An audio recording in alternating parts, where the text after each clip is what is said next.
us right now is Americans for Tax Reform President Grover Norquist. Grover, it's good to see you. Thanks so much for joining us. Sure. First, comment on the Prime Minister's plans and the UK's future trade plans with the U.S. How do you see it playing out? Well, she made it clear that this is a clean break and that they're looking to be more global. It's not anti-global. We want to look not just Europe, but at the rest of the world.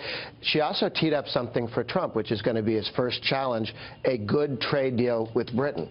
A good trade deal with Britain is a lot easier than a good trade deal with another country with a different wage structure than ours.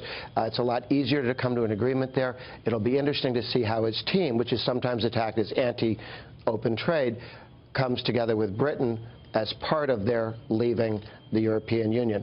She also mentioned very briefly something that was a big thing in the campaign out there, how much money Britain sent to the European Union. They were one of the few contributors, net contributors. Right. She said those days are over. It was central to the, if you looked at the ads they were running, that was a central part of it. That's an important point. Look, we're glad you're here because we have a lot to talk about. Dagan has mentioned a really important point this morning, and that is if President-elect Trump is going to push back on the GOP plan, which of course we know he is pushing back, he says it's complicated, it's confusing.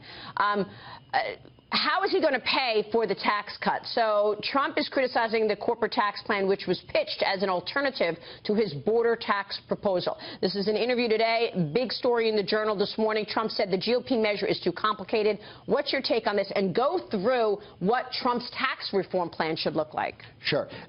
I think the big story over time is how Trump's plan and the House Republican plan, Chairman Brady and Paul Ryan's, have come together. Remember, Trump started at 15 for the corporate rate. Very important, makes us competitive, tremendous pro-growth policy. The Republican plan started at 25. When they updated it, they moved it to 20, towards where Trump was.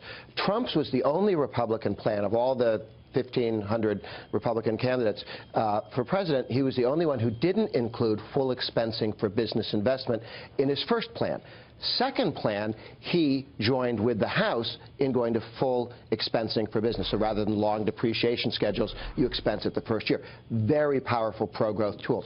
So on both of the drivers of growth, full expensing and lower corporate rate, the Trump plan and the House Republican plan have moved towards each other in the right direction. Grover, the sticking point is this idea of a border tax in which imports are taxed and exports aren't. Trump says that's too complicated.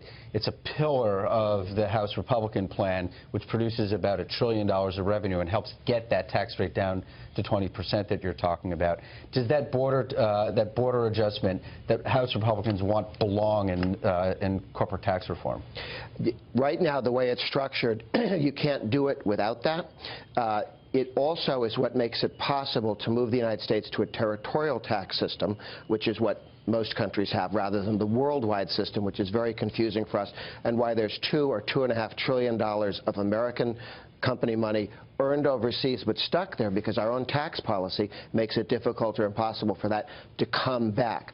Going to a territorial system will bring trillions back to the U.S. The bigger picture, it is about simplicity, and the GOP plan is more simple in terms of letting corporations do business than tariffs. And tariffs, as what Trump has talked about, probably wouldn't raise $1 trillion. Right.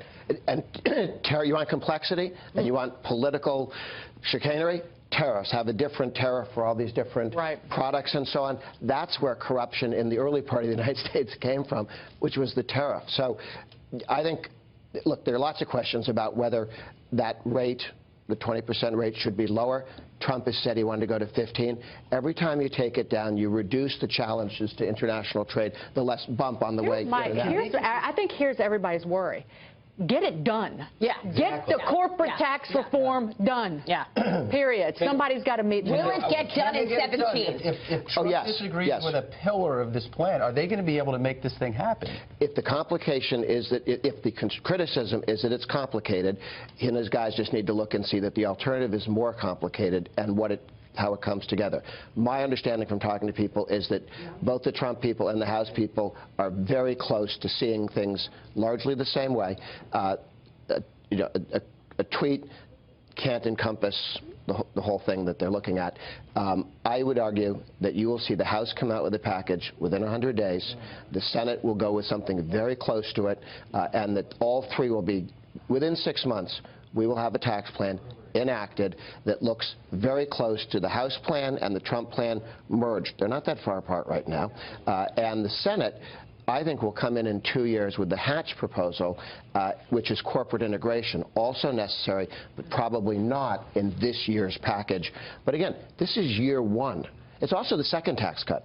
First tax cut is $1 trillion of Obamacare's 20 taxes. Obamacare was 20 taxes with a stethoscope stuck on top of it. Yeah. I mean, it was a massive tax increase. Well, that investment tax, remember? The investment tax on wealthier Americans. You got rid of that. Yeah, and look at all the jobs that went from full-time to part-time as a result of that. That was a very damaging set of tax increases and regulations. That off the table, moving this tax plan forward with 20 or 50, it looks like it's 20% rate for corporate. That also takes the corporate capital gains, which we tend to forget was stuck at 35. Wow. That comes down to 20 with the way you tax ordinary income. You got to believe that moves economic growth. It's going to be powerful. It's going to be powerful. Yeah. Grover Norquist, great to see you. Good to see you. Thanks for your insights. We appreciate it.